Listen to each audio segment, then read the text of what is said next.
Hello, today I'm going to share with you how to make an underbust corset with a stylish skirt. So if you notice at the bust area, there's no bra cup at that point. So looking at the thumbnail, that is exactly what we have there. So if you're making it for a client who can actually rock this dress with a nipple patch, you can go ahead to attach trimmings to cover that part, or you can go ahead to also use an already made cup. So I'll be giving an explanation of that at the end of the video. So if you haven't yet subscribed, please hit on the subscribe button. Don't forget to give this video a thumbs up. So let's dive right into today's video. So the first thing you want to do is to go ahead to cut out your pattern for this. So, and I've placed my net into two, so I'll just go ahead and trace what I have, and I will be adding ½ inch right around the pattern. So go ahead and cut it this way, it is easier for you. So after you're done cutting, you're going to take it out. So I'm done cutting, this is what I have, and the next thing I want to do is to go ahead and stitch on this part. So don't remove this paper, it will serve as a guide for you to stitch so that you can stitch exactly on that ½ inch round. So after stitching on it, this is what I have, and I went ahead to take out my paper. You can go ahead and top stitch the upper part, right, and then go ahead to trim out the excess that you have on that point. So you're going to be beading that point, or you're going to go ahead to attach trimmings to cover it. So this is what I have after I'm done trimming out, and this is what it looks like. So now you just want to make sure that this is what you have, and you want to use this to mark your dart. So I'm going to notch the center of the darts, and after notching the center of the dart, I will go ahead and notch the side of the dart. So this will guide me when I'm marking the dart for the busts, so that I'll mark it at the correct place. So I'll place it this way, and I'll also be notching my fabric too. So after that, I'm just going to take my scissors and I'm going to just notch on those area, and after notching this part, I'm going to go ahead to repeat it on the other side. Go ahead and notch it also. So you're going to be measuring what you have there also, which is the length of your dart, and remember that we added ½ inch below it. So the dart I have is 2½ inches plus the ½ inch that we added at the lower part of the pattern, because you're going to go ahead to use half to add it to the dress. So you're going to be marking 2½ inch. So when I'm sewing, I'll be sewing 2½ inch length of that, not 2 inches. So I will do that on both sides of the bust. So this is what I have, as you can see, and if you notice on this, on the thumbnail, that is what it is like.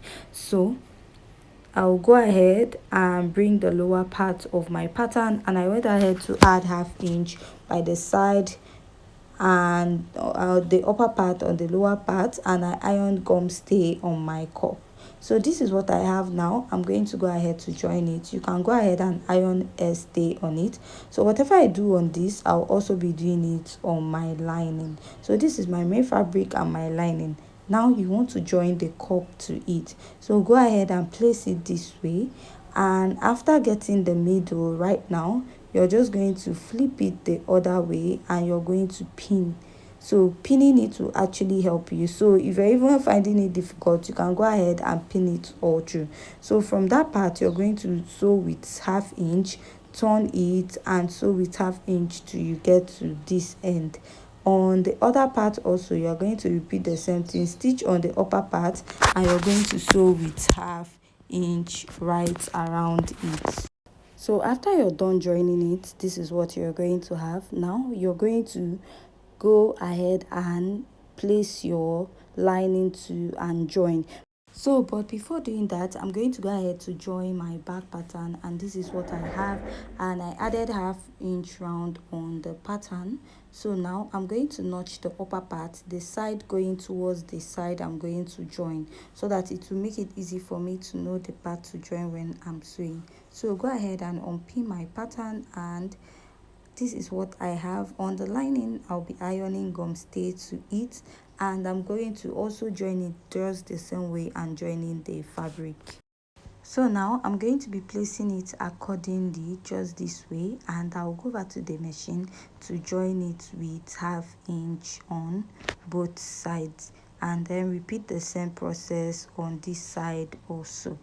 So after that, on my yoke, I'm going to stitch up my yoke. So this is what I have, and I added 1/2 inch round, and I didn't add at the sleeve part because I've already done that while cutting out. I cut out my lining, and I'm going to use my lining to turn it up also. So after that, I'm just going to go ahead to stitch on it and stitch on this. So I'll be creating a loop on one side of this. So after I'm done sewing, this is what I have. Now I'm going to be placing it on that part that I have joining, and I'm going to stitch. Repeat it on this side also, and I'm going to stitch. So after I'm done stitching, this is what I have. So now I'll go ahead and mark out 1/2 inch. So from there I'll mark another 1/2 inch, then I'll start marking 1.5 inches for my loop, the space between my loop. So after marking it on this side, I'm going to repeat this same process on the other side. So the reason why I'm doing this is so that my loop will be on the same measurement while I'm sewing the other side. So the first half you marked out, it will be to turn your back part. So this is the rope that I made with the fabric. So I'm going to be measuring out 3 inches, and I'm going to be cutting out 3 inches. So I'll use the 3 inches to create my loop. So I've cut out as many loop that I want. So all I'm going to do is just to fold it and top stitch on it. So I'll just follow the marks that I have made on those parts. So I've created the loop on this part. So this is what I have. Now I'll be turning it with the lining. So here is the lining. Right now I'm just going to go ahead to flip this down, place it, and flip all the loops inside, and I'm going to go ahead to stitch on it. So I'm just going to stitch on it with 1/2 inch. So after stitching, this is what I have. So we are going to still create a turtleneck at the neckline. So this is what I have. So now you're going to go ahead to mark your boning. So if you're using your eyelets for sewing this, so there's no need to insert a loop. All you're going to do is just turn up your back normal, and then you're going to be creating a space for your boning channel, just like I'm doing now. So after that, you're going to measure about 0.75 inches, and you're going to mark, and then mark another 1/2 inch. Note, this is for people that are making use of eyelet, but if you're not making your use of eyelet and you're making use of a loop, just go ahead and mark 1/2 inch at this part, and you can go ahead and create another boning channel at the middle, so that by the time you're done sewing, the dress will be firm at the back. So I'll go ahead and sew my boning channel. So I'm done sewing. This is what I have. So I'll be passing boning to it probably later when I'm stitching the whole dress together, and this is how the back looks like. Moving over to the skirt pattern, this is what I have, and I've gone ahead to remove about remove few inches from the lower part. Now I want to turn it. So the reason why I'm doing this is just to create that turn up effect at the lower part of the dress. So now I'm going to go ahead to place this, and I will stitch up that part. So also repeat that for your back pattern. So now I'm done stitching. This is what I have. So I'll lift my material this way to create that turn up effect. So I'll be marking out about 1 inch this way. So after doing this, I'm just going to go ahead and I'm going to measure about 1 inch, and after that I'll be stitching it down with 1/2 inch. Go ahead and repeat the same process for the back pattern till I get to the end of the dress. So after I'm done turning up, this is what I have. So I'll go ahead and trim off the excess I have at the lining part, and I'm going to top stitch it, like to fold in the rough edges and top stitch because of the style of the skirt. Please, when you're cutting your skirt, please cut it with a satin. So why I cut my with a lining is that I'll still turn mine to a normal skirt after the tutorial. But if you're going with that stylish waistline, please use a satin or a crepe for your lining, something better for your lining, because you're going to turn it out. So I'm going to go ahead and just mark out my zip allowance, and then mark the line where I'll stitch at the back and where my slit is going to stop. So after that, I'll just go ahead and stitch it out. So now I'm going to be stitching my back pattern together with my front pattern. So go ahead and attach zip at the back or pin up your zip space. So now I'm going to go ahead and place my tape and mark my waist to hip point, which is 7 inches. So after that, I'll go ahead to mark my waist circumference. At that point, I'll be marking the waist circumference, my waist circumference. So if you snatched your waist, so the waist you snatch is what you'll be marking at this point. So at the hip point, I'm going to go ahead to mark my hip point. Sorry, I could not explain how to do this, but I have videos where I explained how to shape your skirts. So I'm going to connect from your hip to the waistline, and coming down after my knee point, you notice that part went in. I'll be marking 1.5 inches. Go ahead and take it up, and then continue marking that measurement to the lower part of your skirt this way. That is if you want a fitted look, but you can also use 2 inches. 2 inches will make it more fitted, and I'll go ahead to mark it at both sides. After marking it, I'll go ahead and shape. So remember, just like I said, fold in the upper part of your dress. So now I'm going to go ahead to place this back part on the front part, and I'm going to be turning it with 1/2 inch. Go ahead and use the back part and wrap the front and stitch with 1/2 inch at the shoulder, and also repeat it at the other side too. After joining the shoulder, this is what I have, and next I will be introducing the back of the dress. So now I'm going to bring the lining of the dress, place it this way, and now I'm going to flip it over.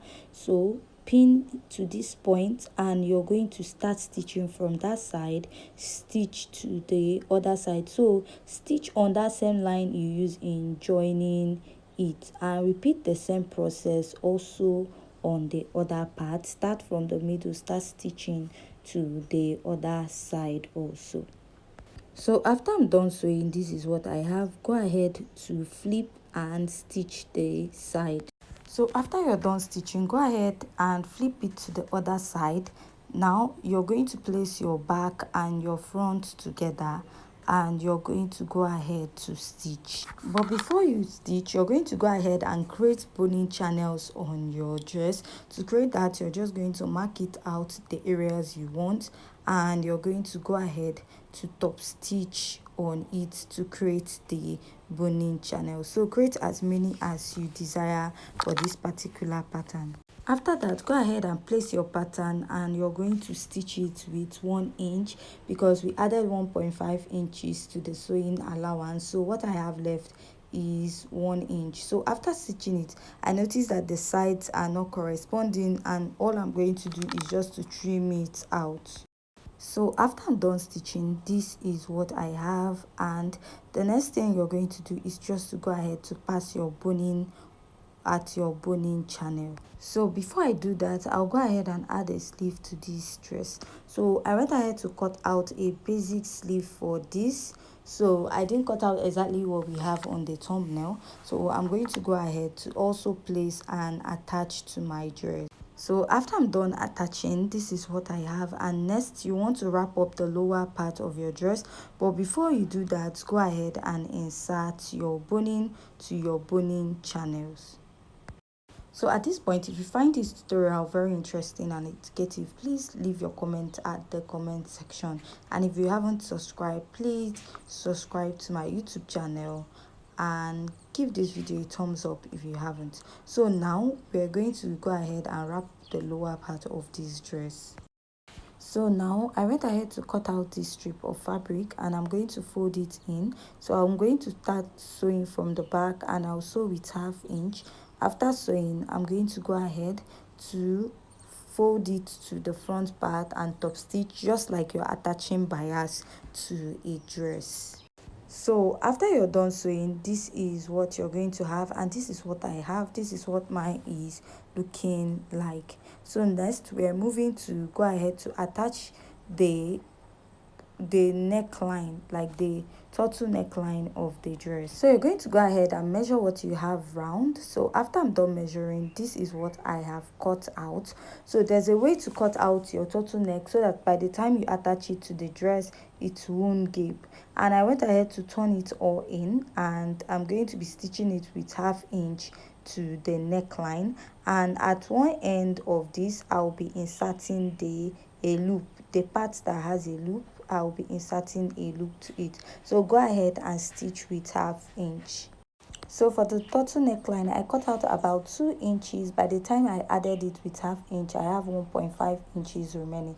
So now you want to go ahead to cover this part with trimmings, or you can go ahead and bead it just like we have on the thumbnail. It just totally depends on what you want.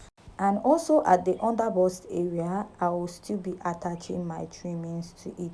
So if you don't want to use a trimming, you can bead your pattern, you can bead your dress just like we have at the thumbnail.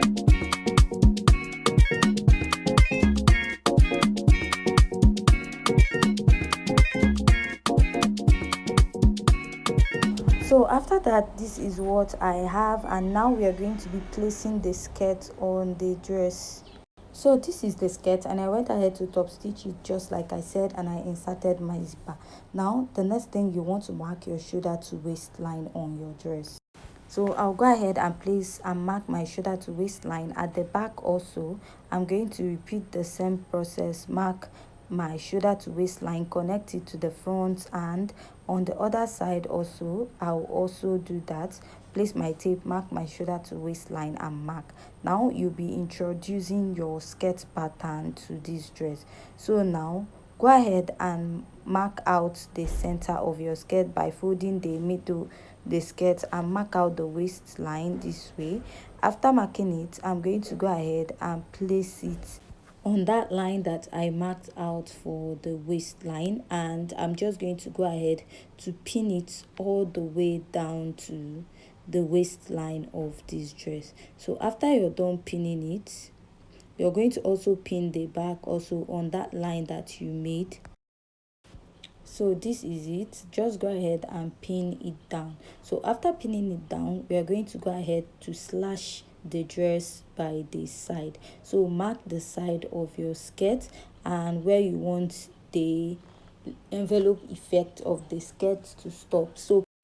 So go ahead and cut open that part this way, and after cutting it, you're going to flip it open this way. So you've created that effect at the side on this part, and on the other side you're also going to do that. So go ahead and pin it down. So you're going to pin it beneath that effect that you have created, because that is where you'll be top stitching. So you top stitch to the back of the dress after doing that, and on this other part you're going to flip it over this way, and you're going to top stitch underneath it also. Don't stitch on the effect, stitch underneath it, and you're going to continue stitching it to the back of the dress. So after top stitching it, also remember to fold in this part that you cut out and top stitch it also to give you a cleaner effect. So top stitch it beneath it this way and top stitch the other side. So when you get to the waistline by the side, you top stitch on top of the waistline to the end.